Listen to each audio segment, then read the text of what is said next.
میں کیا ہوا, مذہب سے بغاوت شروع اس بیس پر ہوئی کہ مذہب بہت سی چیزوں میں ٹانگ اڑاتا ہے.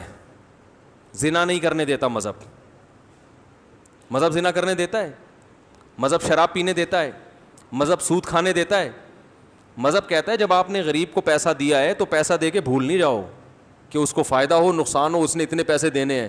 اس کو فائدہ ہوگا تو آپ کا پروفٹ بڑھے گا, اس کو نقصان ہوگا تو آپ کو بھی نقصان ہوگا.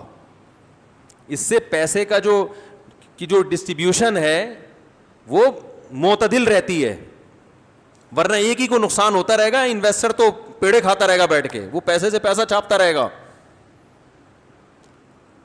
تو اب یہ چیزیں چونکہ رکاوٹ بن رہی تھیں تو انہوں نے کہا یار یہ مذہب کو نہیں. اور پھر دوسرا ان کا مذہب بھی تحریف شدہ تھا نا, بہت سی چیزوں میں پادریوں نے بلا وجہ بھی ٹانگ اڑانا شروع کر دی تھی, حالانکہ وہاں مذہب رکاوٹ نہیں ڈالتا. جیسے ہمارے ہاں بھی بعض جو بہت ہی ایسے لوگ ہوتے ہیں جو اسلام کا امیج دنیا کے سامنے خراب کر رہے ہوتے ہیں, اسلام نے بعض چیزوں پہ پابندی نہیں لگائی ہوتی, وہ ان کا اپنا مزاج ہوتا ہے تو وہ پابندی لگا رہے ہوتے ہیں. بہت سی چیزوں میں اسلام نے چھوٹ دی ہوتی ہے تو وہ ایسا امیج اسلام کا بنا کے پیش کرتے ہیں کہ وہ آدمی بغاوت پہ آ جاتا ہے. ایسے کیسز بھی ہمارے سامنے آتے ہیں کہ وہ اتنا زیادہ اس کو ڈراؤنا بنا کے پیش کر دیا, وہ آدمی گھبرایا آتا ہے, بولتا ہے یار یہ میں مانتا ہی نہیں. اس کی مثالیں ہیں بہت ساری, یہ بھی دوں گا تو ٹائم زیادہ ہو جائے گا. وہ ایک صاحب کی انگریز بیوی مسلمان ہوئی تو وہ کلمہ پڑھانے کے لیے کسی مولانا صاحب کے پاس لے کر گئے. مولانا صاحب نے اس کو دیوار کے پیچھے بٹھا دیا اس انگریز خاتون کو, اور پتہ نہیں اشاروں سے کلمہ, آواز بھی نہیں جا رہی تھی تو وہ اس کو کوئی اشاروں سے کلمہ پڑھائے. وہ بیچارے بہت ہی سیدھے سادے سے ہوں گے, تو وہ انگریز خاتون ڈر گئی نا کہ پتہ نہیں مجھے کوئی بیماری لگی ہوئی ہے جو یہ اتنا دور انہوں نے بٹھایا. اب وہ مولانا صاحب بیچارے اپنے لحاظ سے احتیاط کر رہے ہیں, ان کو جتنا اللہ نے عقل دی شعور دیا. وہ خاتون تو اس چیز کی عادی نہیں ہے نا, اس نے اس کاف تک تو سنا ہے, اس نے یہ نہیں سنا کہ دو دیواریں درمیان میں, محرم اور نامحرم کے درمیان میں اتنی دیواریں حائل ہونی چاہیے. وہ ڈر گئی. تو وہ کہنے لگے, وہ جب اسلام قبول کیا تو رو رہی تھی, میں سمجھا خوشی میں رو رہی, پتہ چلا وہ ابھی سے رونا اس نے شروع کر دی. کورونا سے نہیں رونا آیا اس کو, اس منظر سے رونا آ گیا. تو اب وہ بیچارے مولانا صاحب انہوں نے اپنے لحاظ سے بہرحال جو وہ سمجھتے تھے صحیح کیا, لیکن اگر ان تھوڑا سا وہ اس کلچر کو سمجھتے, صحیح ہے نا, اور اسلام کی جو یہاں جتنی گنجائش دی ہے اسلام نے اس کو سمجھتے, تو اتنا ڈراؤنا اسلام بنا کے اس کے سامنے پیش نہ. وہ اپنے لحاظ سے, میں ان پہ طنز نہیں کر رہا, وہ بیچارے گاؤں کے دیہات کے جتنی اللہ نے ان کو سینس دی اس حساب سے کیا. لیکن بھائی ایسے موقع پہ ہمیں جو احادیث ملتی ہیں, خواتین تو نبی صلی اللہ علیہ وسلم کی مجلس میں آ کے کتنے سوالات خواتین نے پوچھے ہیں. میں نے کہا بھائی بخاری کی حدیث ہے, ایک خاتون نبی کی محفل میں آ کے کہا کہ یا رسول اللہ میں آپ سے نکاح کرنا چاہتی ہوں. اب آج اگر کسی مولانا صاحب کوئی بیٹھے ہوئے ہوں اور ان کی محفل میں کوئی خاتون آ کے بولے کہ میں آپ سے نکاح کرنا چاہتی ہوں, تو مولانا صاحب بھی دائرہ اسلام سے خارج اور وہ خاتون تو دائرہ اسلام سے بالکل ہی خارج. اور یہ ویڈیو اگر یوٹیوب پہ آ گئی تو دونوں کی واٹ لگ گئی کہ نہیں لگی. تو پردہ کرنا ویسے بھی عورت پہ فرض ہے, مرد پہ نہیں ہے. اگر کسی عورت کی طبیعت میں اتنی حیا ہے کہ وہ کہتی ہے میں سامنے نہیں بیٹھوں گی, بہت اچھی بات ہے, اس کو شریعت اپریشیٹ کرتی ہے, لیکن یہ عورت کا کام ہے کہ اس نے سامنے بیٹھنا ہے یا پردے کے پیچھے یا دیوار کے پیچھے یا قسطنطینیہ کی دیوار کے پیچھے بیٹھنا ہے. اس نے اتنی موٹی تھی, یہ کس کا کام ہے؟ بولو نا بھائی, عورت کا کام ہے. بعض عورتوں میں بہت زیادہ حیا ہوتی ہے جو کہ اچھی بات ہے, تو شریعت نے کہا ہے کہ بھائی آپ اس کو مجبور نہیں کر سکتے. میں نے جب شروع میں کال ٹائمنگ کا 2007 میں نا میں نے سلسلہ شروع کیا, تو میں نے اناؤنس کیا کہ بھائی جو خواتین آواز کا پردہ کرتی ہیں تو وہ ای میل پہ مسئلہ پوچھ لیں, اور جو فون پہ ڈائریکٹ بات کرنا چاہتی ہیں تو یہ ٹائم ہے. سو بعض لوگوں نے اعتراض کیا, کیا مطلب, یہ کیا مطلب, یہ کیا ہو رہا ہے بھائی؟ اگر ڈائریکٹ بات کرنا خاتون کا برا ہے تو پھر ہر ایک کے لیے برا ہے, پھر سب ای میل پہ پوچھیں, اور اگر برا نہیں ہے تو باقی ای میل پہ کیوں پوچھیں, وہ ڈائریکٹ کال کر کے پوچھیں. تو یہ سمجھ لیں, یہ جو میں بات سمجھانا چاہ رہا ہوں نا اب اس واقعے سے سمجھ میں آئے گی. بعض خواتین کی طبیعت میں حیا ہوتی ہے, وہ نہیں چاہتی کہ ہماری آواز کسی مرد کے کان میں پڑے, چاہے وہ مفتی ہو, عالم ہو, بزرگ ہو. تو ان کو مجبور کرنا کہ آپ نے کال کر کے ہی پوچھنا ہے, تو یہ آپ, اس کا مطلب ہے کہ آپ ان کی جو حیا ان کے اندر اللہ نے فطری طور پر رکھی ہے, آپ اس کو زبردستی اس حیا کے خلاف چلنے پر مجبور کر رہے ہیں. حیا بھی تو ایک نجی معاملہ ہے نا کسی کا, اس میں شریعت نے ایک حد تک تو باؤنڈری کھینچی ہے کہ بھائی اس سے کم نہیں ہونی چاہیے, اس سے زیادہ نہیں ہونی چاہیے. اس کے بعد لوگوں کو آزاد رکھا ہے.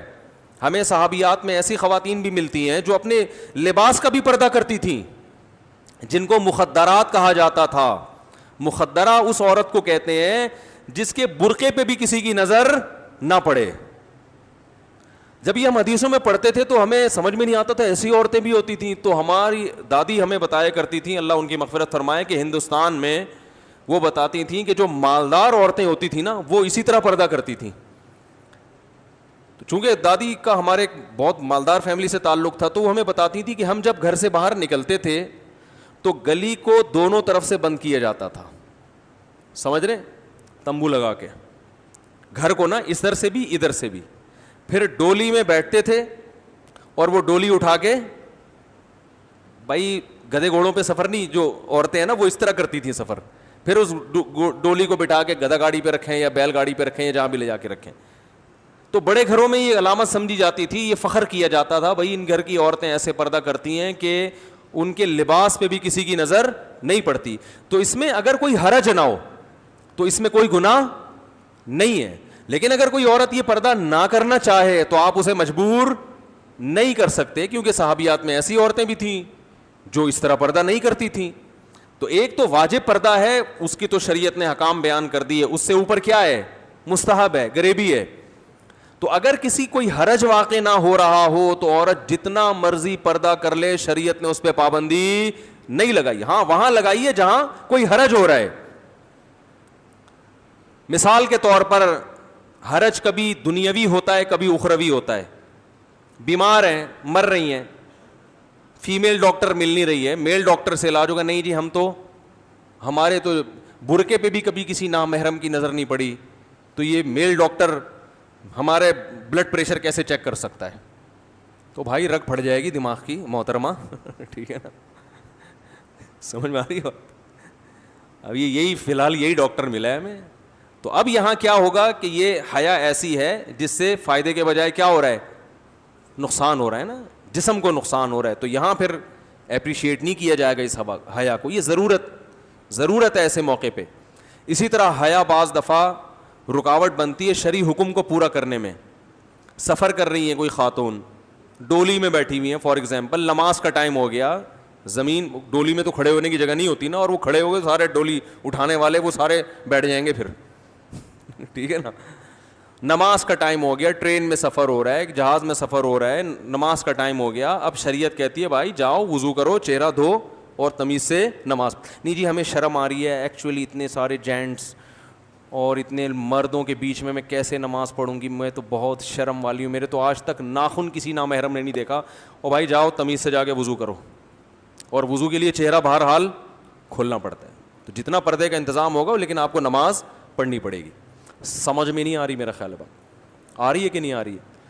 تو وضو بھی کرنا پڑے گا, چاہے جگہ کہیں نہ ہو تو مردوں کے بیچ میں کھڑے ہو کے نماز پڑھنی پڑے گی. تو جو فرائض واجبات ہیں, چاہے وہ دنیا کے لحاظ سے ہوں چاہے وہ آخرت کے لحاظ سے, ان کو فوکس, ان کو پورا کر کے پھر جتنی مرضی حیا ہو, شریعت نے پابندی نہیں لگے. ہاں اسی طرح کوئی بچی شادی ہو کے سسرال چلی جاتی ہے, اس کی طبیعت میں اتنی حیا, ایک تو شرعی پردہ دیور سے جو فرض درجہ ہے وہ پورا کرنا, وہ تو لازمی کرنا پڑے گا. ایک اتنی حیا اس کے اندر ہے, ایکچولی میرے تو برقعے پہ کسی نامحرم کی نظر نہیں پڑی, تو میرے دوپٹے پہ اگر دیور کی نظر پڑ گئی تو میں تو برداشت نہیں کر سکتی, لہذا کنڈی لگا کے, کنڈی میں ایلفی ڈال کے کمرہ بند کر کے بیٹھ گئی. اب ساری بہویں مل جل کے گھر میں کام کر رہی ہیں, افطاری بنا رہی ہیں, ایک کے ذمہ پکوڑے بنانا ہے, ایک کے ذمہ سموسے بنانا ہے. انہوں نے کنڈی لگائی ہوئی ہے, اس میں کیا ڈالا ہوا ہے, ایلفی. کہ میری جو حیا ہے نا وہ مفتی طارق مسعود صاحب کی جو دادی تھی نا ان جیسا پردہ میں کرتی ہوں کہ دونوں طرف کناتے لگا کے ڈولی میں بٹھایا جاتا ہے. تو ہمارا پردہ ایسے ہو. اب ڈولی تو نہیں ہے, یہ کمرہ ہے, ایلفی ڈال دی, پورا گھر ڈسٹرب ہو رہا ہے. بھائی تم پیڑے کھانے کے لیے ہو, یہاں پر آئی ہو, بس وہ کنڈی کھلے گی, یہاں سے سموسہ پارسل کیا اپنے حصے کا. تو جب ایک گھر میں رہتے ہیں تو گھر کے کام کاج میں سب کو مل جل کے شریک ہونا پڑتا ہے. ایسی صورت میں اس بہو سے کہا جائے گا بھائی جو واجب پردہ ہے, فرض پردہ ہے, وہ تو کرنا پڑے گا, جو مستحب ہے اس کو کیا کرو, چھوڑ دو, کیونکہ اس سے گھر میں فساد ہو رہا ہے, لڑائیاں ہو رہی ہیں. باقی بہویں کہیں گی یہ پیڑے کھانے کے لیے آئی ہے, ہم یہاں یہ کچھ بھی نہیں کرتی. 12 گھنٹے سوتی ہیں, اور 12 گھنٹے اس لیے سوتی ہیں کہ وہ مزید 12 تاکہ آرام سے سویا جا سکے. ٹھیک ہے نا, جیسے وہ سوڈانیوں کے بارے میں سنا نا کہ وہ صبح اٹھ کے سب سے پہلے آرام کرتے ہیں, سب سے پہلا کام ان کا کیا ہوتا ہے, آرام کرنا. تو اس لیے یہ جو پردہ جو ہے نا یہ کس کی ذمہ داری ہے, عورت کی. مرد کو شریعت نے پردے کا مکلف نہیں بنایا ہے, مرد کو یہ کہا ہے کہ کسی پر غلط نظریں مت ڈالو. تو اگر کوئی عورت کسی مرد کے پاس آتی ہے, تنہائی میں نہیں, تنہائی میں عورت اور مرد کا اجتماع اسلام میں کیا ہے, حرام ہے, اس میں فتنے کا اندیشہ ہو یا نہ ہو. کسی تنہائی میں آپ کسی اور جوان عورت کے ساتھ نہیں مل سکتے, کتنے بڑے بزرگ ہوں آپ. ویسے اگر کوئی عورت ملنے کے لیے آتی ہے تو وہ نبی صلی اللہ علیہ وسلم کے پاس بھی آیا کرتی تھی.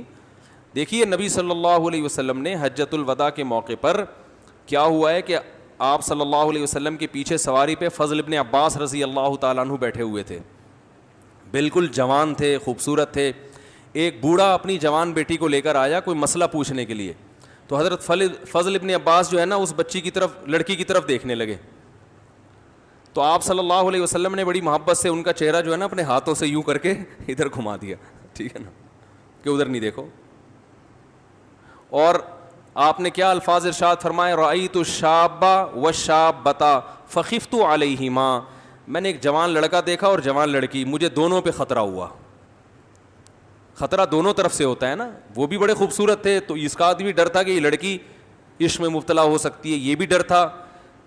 حالانکہ نبی صلی اللہ علیہ وسلم کے چچا زاد بھائی ہیں, اہل بیت میں سے ہیں, لیکن انسان تو انسان ہے نا. پہلے مرد ہوتا ہے, بعد میں وہ کچھ ہوتا ہے. عورت پہلے عورت ہوتی ہے, بعد میں وہ کچھ ہوتی ہے. تو آپ صلی اللہ علیہ وسلم نے ان کے چہرے کو ایسے کر کے پھیر دیا. اس حدیث میں بہت سارے اسباق ملتے ہیں. اس میں یہ بھی ملتا ہے کہ ایسا نہیں ہے کہ آپ نے اس بوڑھے کو کوئی معاذ اللہ کو یوں کر کے گھمایا ہو یا فتویٰ دیا ہو کہ کیا کر رہے ہو ہیں, بچی تمہاری چہرہ کھول کے یہاں کیوں کھڑی ہوئی ہے. تو اتنے کوئی جذباتی جو ہے نا, جو ہمارے ہاں آج کل ہو جاتا ہے. اس حدیث سے بعض علماء نے استدلال کی ہے کہ چہرہ کھولنا اسلام میں عورت کے لیے جائز ہے, لیکن دوسری حدیثیں بھی ہیں جس میں چہرے چھپانے کا حکم دیا گیا ہے. تو اس لیے فتویٰ تو اسی پر ہے کہ جوان عورت پر چہرہ کا پردہ کرنا واجب ہے. لیکن اگر کوئی لڑکی نہیں کر رہی تو پھر مرد کو جو نظر کی حفاظت کا حکم کیوں دیا جا رہا ہے, اس کی وجہ آپ صلی اللہ علیہ وسلم نے فرمائی کہ مجھے فتنے کا, بولو بھائی, اندیشہ ہے. بعض حالات ایسے ہوتے ہیں کہ یقین ہوتا ہے کہ یہاں فتنہ نہیں ہوگا, عورت بوڑھی ہوتی ہے بعض مرتبہ, یا ایسی کنڈیشن. دیکھو وہاں وہ جو فضل ابن عباس جوان تھے نا, ان کو نبی نے حکم دیا, اور وجہ یہ کیا بیان کی کہ یہ بالکل شاب کہتے, نوجوان کو, صرف جوان کو نہیں کہتے. نوجوانی کے حکام کچھ اور ہیں, ادھیڑ عمر کے حکام کچھ اور ہیں, بڑھاپے کے حکام کچھ اور ہیں.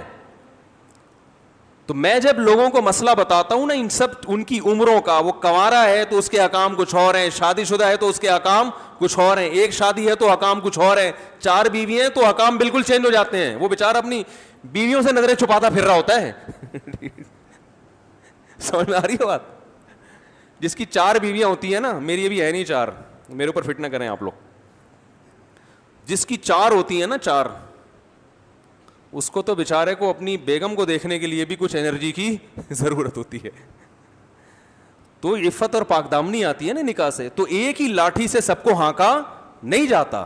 اب مولانا طارق جمیل صاحب اگر کسی خاتون سے جا کے مل لیتے ہیں اور بہن کر کے بات کر رہے ہیں, اور نیت بھی یہ کہ اس کو دین کے قریب لے کر آئیں گے, تو ان پر آپ وہ احکام نہیں جاری کر سکتے جو ایک لونڈا لپاڑا جو سارا دن عورتوں کے پیچھے بھاگ رہا ہوتا ہے. وہ تو تبلیغ بھی کرے گا تو ہم کہیں گے, میرے لوگ پوچھتے ہیں فیس بک پر, میری ایک لڑکی دوست بن چکی ہے, میں اس کو اسلام کی باتیں سکھا رہا ہوں. میں کہہ رہا ہوں آپ چھوڑ دو, آپ اس کو اسلام کی باتیں نہیں سکھاؤ, ٹھیک ہے نا. اس کے ابا ہیں, اس کے ماموں چاچا کو سکھانے دو, آپ اس سے فری ہونے کی کوشش. لیبل اسلام کا لگایا جا رہا ہے, تم جوان آدمی, تم کیوں جوان لڑکی سے دوستی لگائی ہوئی ہے بھائی تم نے؟ میں نے کہا اس کو علماء کے بیانات بھیجو, درس قرآن کے لیے بہت سارے علماء ہیں, ان کی لنک بھیج دو. تم کیوں فری ہونے کی؟ میں نے کہا اپنی اماں کو کیوں نہیں سکھایا آپ نے کبھی اتنے شوق سے, اپنی بہن کو کیوں نہیں سکھایا؟ اس کی فکر لگی ہوئی, کہہ رہے میں چاہ رہا ہوں وہ اسلام پہ آ جائے, وہ اسلام پہ. میں نے کہا اپنی بہن کی فکر کرو بھائی, پہلے اپنی خالہ ماموں کی فکر کرو. نا نا نا نا, وہ چونکہ خوبصورت ہے لہذا اس کو جہنم سے بچانے کی فکر بہت زیادہ ہو رہی ہے. تو ایک ہی لاٹھی سے سب کو نہیں ہانکا جاتا, احکام سب کے الگ الگ ہوتے ہیں.